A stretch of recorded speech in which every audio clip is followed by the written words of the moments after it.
15મી August સ્વાતંત્ર્ય પર્વ પૂર્વે ખેડા જિલ્લો દેશભક્તિના રંગમાં રંગાયો છે. તાલુકા મથકોથી માંડીને ગામતળ વિસ્તારમાં આ પર્વનો ઉત્સાહ નાગરિકોમાં થનગની રહ્યો છે. હર ઘર તિરંગા અભિયાન અને વંદે માતરમ 150 વર્ષ ઉજવણી નિમિત્તે જિલ્લામાં અનેક જગ્યાએ તિરંગા યાત્રા યોજાઈ રહી છે. ત્યારે વંદે માતરમ અને ભારત માતા કી જયની પ્રચંડ ગુંજ સાથે નડિયાદમાં જિલ્લા કક્ષાની તિરંગા યાત્રા યોજાઈ હતી.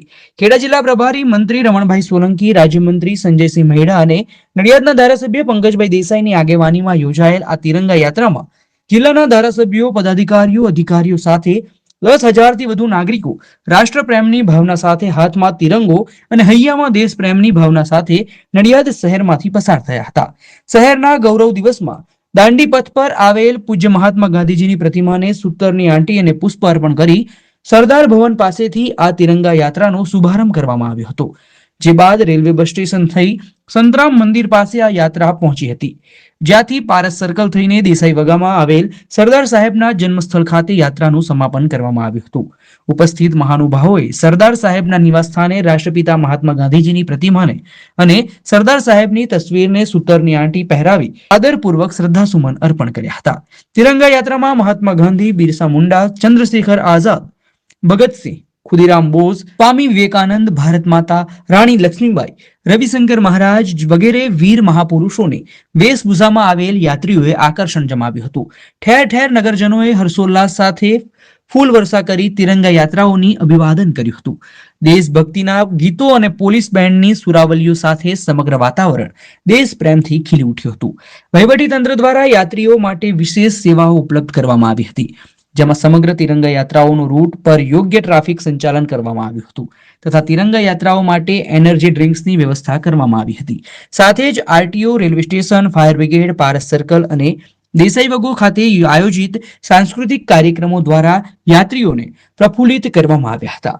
યાત્રા દરમિયાન નીકળેલ 108 એમ્બ્યુલન્સને તરત જ રસ્તો આપીને યાત્રીઓએ સમય સૂચકતા અને શિસ્ત પાલનનું ઉદાહરણ પૂરું પાડ્યું હતું.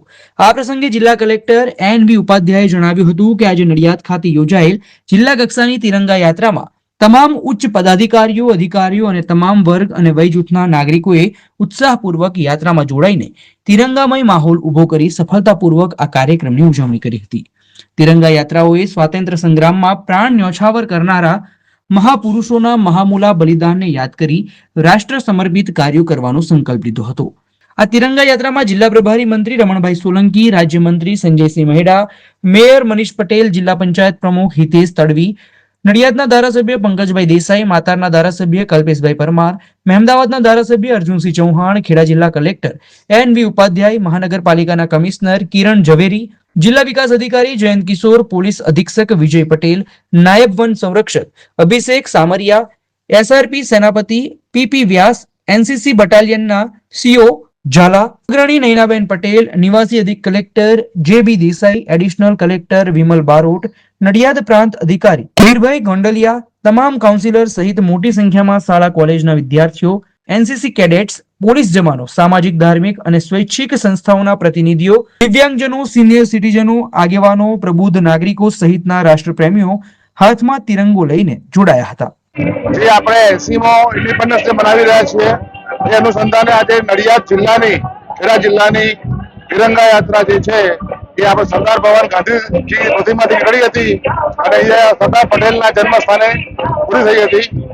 આ યાત્રામાં ગામના, જિલ્લાના તમામ નાગરિકોએ ખૂબ જ ઉલ્લાસભેર ભાગ લીધો.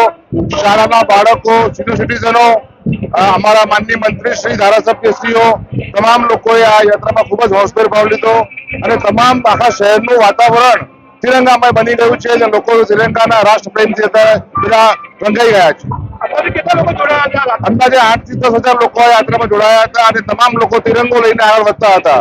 My school is one such future ready school where I understand each and every concept taught in the class and don't rote learn, where teachers don't just use books and blackboard to teach but use new ways of teaching and learning like audiovisual learning, activity based learning and group activities which enhances my conceptual understanding. My school also teaches coding, which is an important 21st century skill. Not just that, I get an opportunity to showcase my skill on a national platform. And with all this, I acquire important skills that make me future ready and confident. Would you also like to know where is my future ready school?